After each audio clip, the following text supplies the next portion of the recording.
right, Diesel, are you ready to answer some questions? Oh, can't open it, not drink it. Cheers, everybody.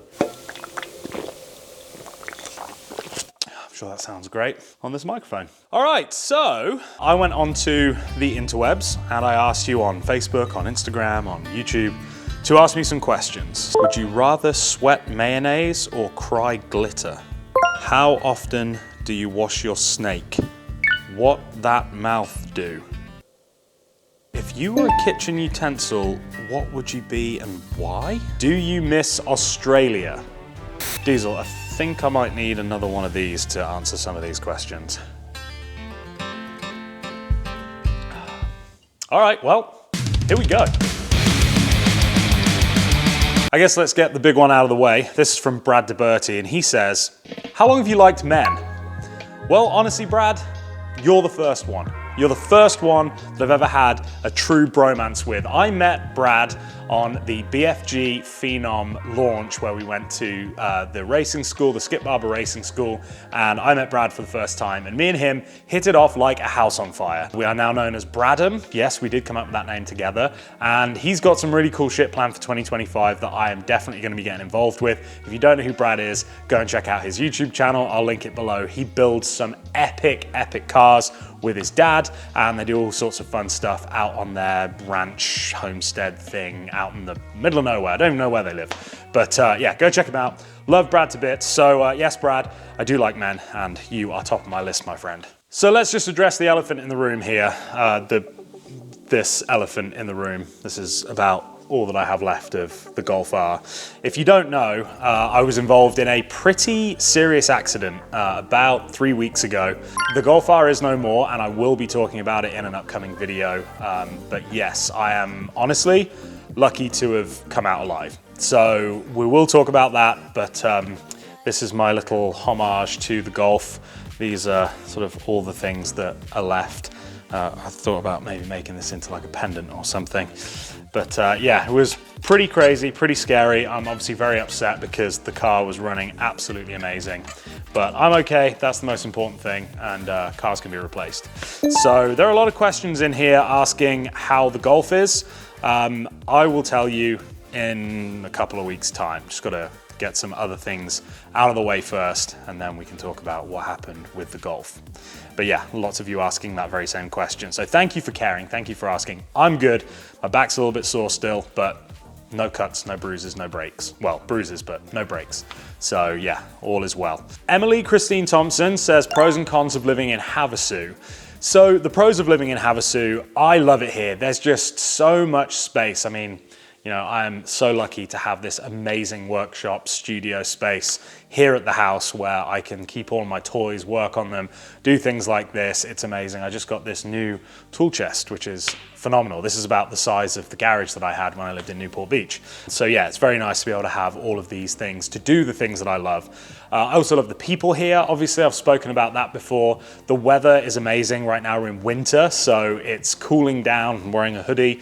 Normally when I'm in the summer in this garage, it's 110 degrees in here and I'm sweating like crazy. I do have an air conditioning unit in here, but running it 24/7 gets very expensive. So I tend to just take off clothes and put on the fan. Don't film that as much because, well, you guys aren't paying for it, so that's why. But if you subscribe to my OnlyFans, which we'll get to in a minute, then you guys will see everything that you never wanted to. The cons of living in Havasu, we are very isolated here. It is kind of like living on an island because we're 2.5 hours from Vegas, we're 4 hours from California, and there's not really, 3.5 hours from Phoenix. So we are quite isolated. I do miss having a big selection of restaurants and stupid things like grocery stores, like a Whole Foods or a Trader Joe's. I do miss that, but you just learn to live with it. Honestly, I thought that the transition, the adaptation to living here versus, somewhere like Southern California was going to be quite difficult. It really wasn't. It does get hot in the summer. We saw 123 degrees Fahrenheit this year. and that was a lot. But you deal with it, and I'm on the lake, I'm in the water, I'm in the air conditioning.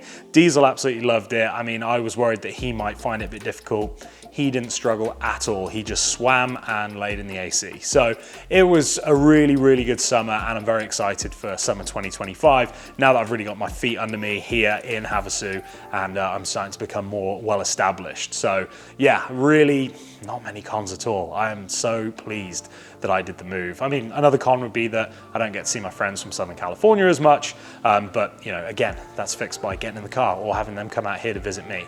So realistically, yeah, very, very happy to be based here in Havasu now and call Arizona my home. Granolan Bar says, what's Diesel's random nicknames that don't relate to his actual name? So Diesel doesn't have that many, honestly. He's Diesel, Diesel Dog, or he's Stinky, Stinky Boy, which he's actually not because he's in the water so much that I really don't have to bathe him. He's just always pretty clean and smells pretty good. So that's about it, really. Sometimes Dickhead when he's misbehaving. But realistically, we stick to those three. Diesel, or four. Diesel, Diesel Dog, Stinky, or Stinky Boy. And that pretty much does him. He's laid right here, sleeping at the moment. Give me a butt, and then we're gonna stand up. Ready? 1, 2, 3. Ta-da! Say hi to everyone. Say hello. Say hello, everyone. I've missed you. I'll be back. So I had a dog called Benson before Diesel back in the UK. He had a few more names. He was Fatty, Mubby, Stinky, Mubs, Bents, B, Bub, all kinds of different things, but Diesel's got off lightly with this one. Cosmo Can Cook says favorite American food and favorite British food. Now Cosmo can cook, he's a chef. I think he has a barbecue. He was on about doing one for me he was in Parker with his family or something, camping, and he was gonna do like a big cook up, 4th of July maybe. So if that offer is still there next time you're down here, I will 100% take you up on it. But my favorite American food. So my favorite American food is Mexican food. So the Mexican food, especially in Southern California, and to be fair, here in Arizona, anywhere close to the border, is so good. And I love Mexican food, like a good burrito. Ooh, yeah, that's definitely my jam. Not really too much into tacos, but definitely burrito is my thing. And then favorite English food, again, ironically, is Indian food, because we have such an epic, amazing community of Indians in the UK. You know, first, second generation Indians, so the food is so good. And shout out to the Sunam Balti House in Kenilworth. That is my favorite Indian restaurant in the world. And every time I go back, I always make sure that I get at least 2 in. So if I'm going back home, even if it's just for a week, I'll eat there twice. I'm gonna be going back for Christmas. I'm gonna be trying to get 3 curries in during my stop. And then also, I do like a chippy tea as well. Go to the fish and chip shop, get some chips, maybe cheese and onion pasty, something like that. Yeah, I do like that. I miss good proper chips. We have fries in America, but not like real chippy chips with mushy peas and curry sauce. Oh, I'm hungry. Yeah. I actually bring curry sauce back with me, the granules, and I do make curry sauce for myself here, and mushy peas. I get mushy peas as well. So there are a few English foods that I like to bring back with me whenever I come back over, or my mum comes to visit. But yeah, that's it. Mexican for American food and Indian for English food. Patrice VV says, are you seeing yourself having a family? The dog, new girl, maybe some little ones? That's a good question. So kids aren't for me. I love kids, you know, I get on really well. I'm a very fun uncle. I'm Uncle Adam to my friend Jordan and Christine, their kids. I'm actually Uncle Anna, because Brooklyn, who is their youngest, who might be watching this, so if you are, hello Brooklyn, and if Bristol is watching this, hello Bristol. But when Brooklyn was younger, she couldn't say Uncle Adam, but she loved Frozen and she could say Anna. So I was Uncle Anna, and it's just stuck. So I think I'm a pretty fun uncle to them, but in terms of having my own kids, it's not really been anything on my radar. I've got Diesel, you know, I'll have 100 dogs before I have a kid. As for, you know, settling down, marriage, like, yeah, sure. Like when the right person comes along, I wouldn't be against that at all. I think for me, because I'm an only child and, you know, I was raised by my mum, I've always done very well with being by myself, being comfortable in my own space and in my own time. And then I've had a great role model to show how you can be an independent person and not need somebody else to, you know, pull their weight. You can do everything you want to do and more by yourself. So I think that sort of upbringing really taught me just to be comfortable with who I am and by myself. So if I'm gonna meet someone, if I'm gonna dedicate my life to somebody else, then they're gonna have to be real special and they're gonna have to add a lot to my life. Who knows, maybe I've already met her and I just haven't told you guys yet, but we'll see. I'm so happy.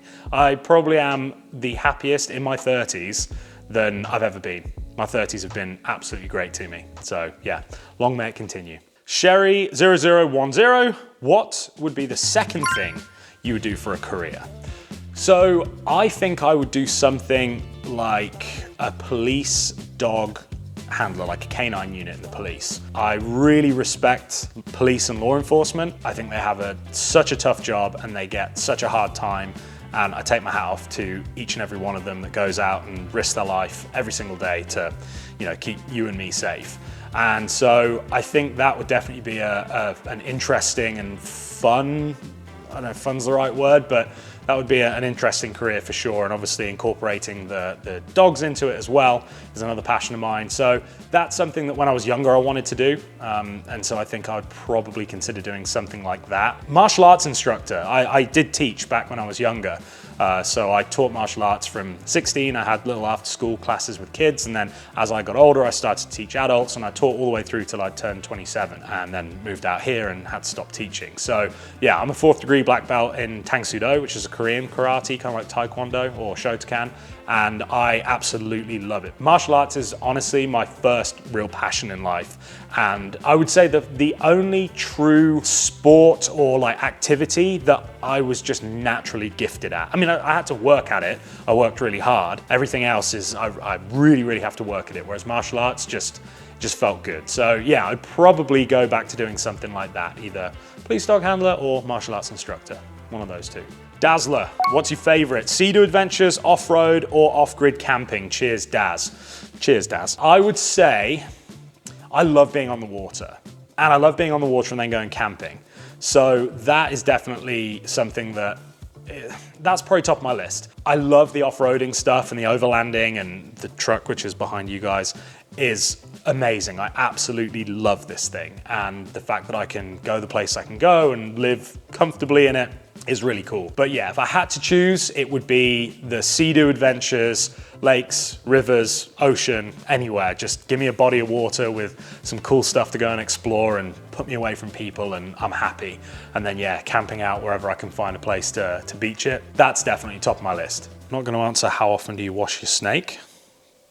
Well, I will, because otherwise you might think I'm disgusting. At least once a week. Bengal3271 says, will there be some EDC gadget and watch content again? Man, I love those videos. I love those videos too. However, they usually came about because I'd been doing some drinking and then I'd been doing some shopping. And what would happen is I'd sit there with a bottle of red wine, watching YouTube, watching those EDC videos, and then I would be adding the products that they were showing me to my Amazon basket. And then I would wake up in the morning and I've bought $500 worth of stuff. So I've been better. I've been trying to save money a little bit and not buy stuff that I don't really need. Although, having said that, I did the last week or two do a little bit of spending, but it's all on stuff that I needed. This tool chest was one of them. There's been a few things that I've bought. But yeah, I definitely will be doing some more of those as and when I get some more gear. And I'm actually going to be launching a new online store where I'm going to be selling all of the products that I use on a daily basis. So rather than doing the affiliate thing and giving discount codes and blah, blah, blah, all that boring stuff that just makes videos annoying, I'm going to be consolidating everything to my online store. And then that way, if you see something in a video and you want to go and check it out, then you can go and look and I'll link it or put a little QR code or whatever. But basically, I just want to be able to link you with the product better while also making sure that the content can just stay the content and I'm not constantly having to give discount codes and stuff like that. That's coming soon, and there will be a lot of cool products on there, a lot of EDC stuff as well. So I'll probably be going through some of my kit and showing you the stuff that I carry and use on a daily basis. So yes, more to come, definitely. RZ, I'm not answering would I rather sweat mayonnaise or cry glitter, because it's obvious. I'd rather cry glitter. But RZ does ask, what's your strategy for surviving a zombie apocalypse? And I have thought about that, obviously, because I'm a man and that's the kind of thing we think about. First of all, it would be barricading myself into the house. So the house is very secure and there's not many places, well, in fact, there aren't any places where you can get in or open a door or a window or anything else that I wouldn't know. So I've definitely got a pretty good little fortress going on here. If this got compromised, then it would be me loading up the truck with supplies and protection and water and food and all the rest of it, and the dog obviously, and then heading out and trying to keep away from people as much as I can, and then using all of the various communications things that I've got to try and find safety. I think that's what it would look like, while probably being very scared and crying for my mum every night. But I'm gonna pretend like I'd act tough and it would be fine, and I'd have, like, you know, war paint on and ripped sleeves and stuff like that, but I'll probably be really scared. Jack Stonich says, if you had to quit making videos about your truck and jet skis, what would you make videos of? OnlyFans, for sure, and I would do the reverse OnlyFans, where I would just send all of my followers nudies until they paid me to stop. And I think I'd probably make a lot more money doing that than I would the YouTube stuff, but let's be honest, none of us want that. Maybe a couple of you do, judging by my DMs. And no offense, but you're usually older ladies. I'm very flattered, but I don't need to see the things that you show me.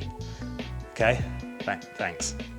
Serious guy, pick 3 cars: Dream Daily, Dream Track / Fun Car, and Dream Polish and Take It to a Show Car.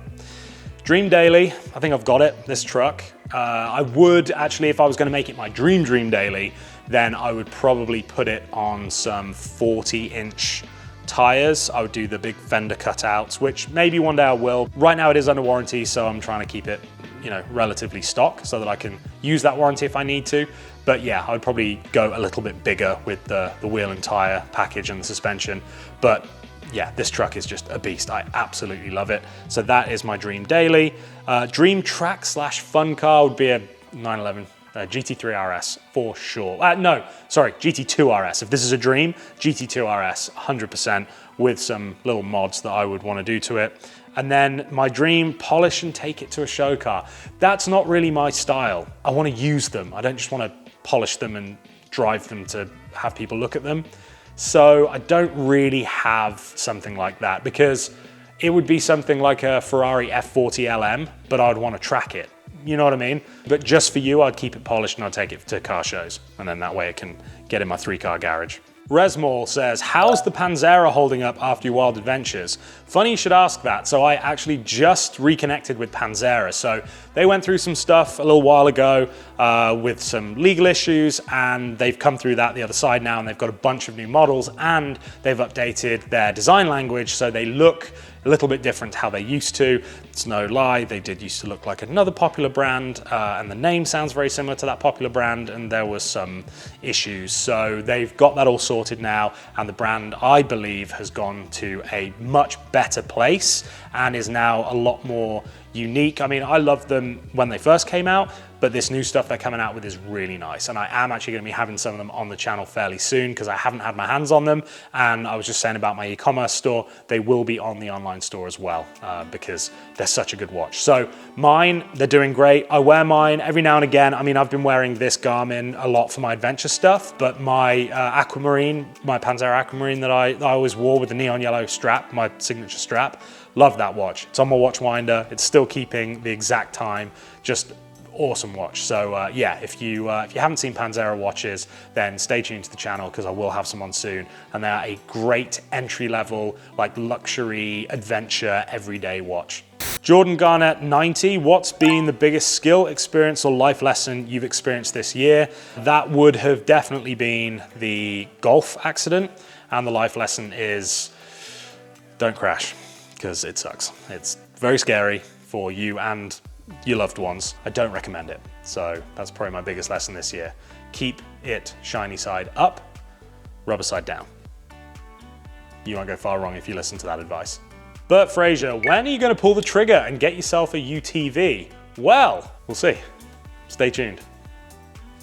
Maybe next year, maybe next week. Stay tuned. That's all I'll say. And I'm gonna need some more space in here. J47 near Jatia?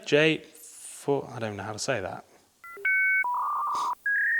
J47 IER says, what are you most excited to do next year? Well, sat through that doorway over there, I'm looking at my brand new SeaDoo Explorer Pro 170, which is the wildest adventure ski that has ever been built. Guaranteed. I can't show you yet because there's one more thing I need to add to it before I do the grand unveiling, but it is gonna be insane. And I'm gonna go on so many sick adventures with it. The stuff that I've added, you thought that my old Explorer was cool with the lights and everything. You've seen nothing yet. I mean, this is just, it's like something out of a James Bond movie, and I cannot wait to show you guys. That is what I'm most excited about next year, because we're gonna go on some adventures, let me tell you. And the Can-Am, oh, wait, no, I wasn't supposed to tell you that. Talking of Explorers, John Mealer says, in the beginning, did Diesel get sick on the Explorer? No, he never did. He's always been great on the SeaDoos. He was a little bit apprehensive at first, like getting on, but once he got used to standing in the gunnel and not being scared when I accelerated, he's fine. Now he wears his goggles and he sits in the gunnel. I basically just put my leg over the top of him so that if we go over some like rough water, I can just squeeze him into me. And then that way he's kept between the ski and my leg, and then he's down in the footwell. So yeah, he loves it. The new one's gonna be better for him, for sure. I think he's gonna really like the new one. So are you. Kyle says, with your Ram truck being your sole vehicle for transport, what is next for you? I am precariously close to buying a new car to replace the Golf. I don't want to tell you what it is yet. I want to keep it a secret, but I'll give you some clues and see if you can guess down in the comments. It's in the same family, it's much faster, and it's much more rare. Let me know in the comments. Let me know what you think it might be. All right, guys, well, that is gonna wrap up this episode. I hope you've enjoyed it. Like I said, there is a lot of really cool stuff coming. I'm at this really awkward point at the moment with the channel where I've got lots of cool stuff that is like right on the point of boiling over, but we're not quite there yet. So stick with it. We are gonna be getting back to some adventures. Obviously last week, the Can-Am adventure with Uncharted Society was amazing, and I've got some more stuff coming up, including using AI to tell me what adventures to go on. That's gonna be pretty fun. I've already got a couple of really good ones in the bag. So yeah, I'm gonna let AI decide my adventures, plan them, storyboard them, everything. It's gonna tell me what to do, and I'm just gonna follow it and hope that it doesn't take me down a windy path and I never come back from. So anyway, stay tuned for that, guys. If you aren't subscribed, please subscribe. I'd love to see you here again. Follow me on Instagram, Facebook. If you're into riding SeaDoos, join us at the SeaDoo Senders on Facebook, and come and ride with us. Hopefully we're doing a ride in the new year. Originally we were planning to do one in December, but because I'm a little bit injured again, I'm not gonna be able to ride just yet. So yeah. We will be back next year with some cool group rides. That's it, guys. Thank you for watching. Be good people, make good choices. Remember, until next time, don't know anything I wouldn't do. See ya. Sick.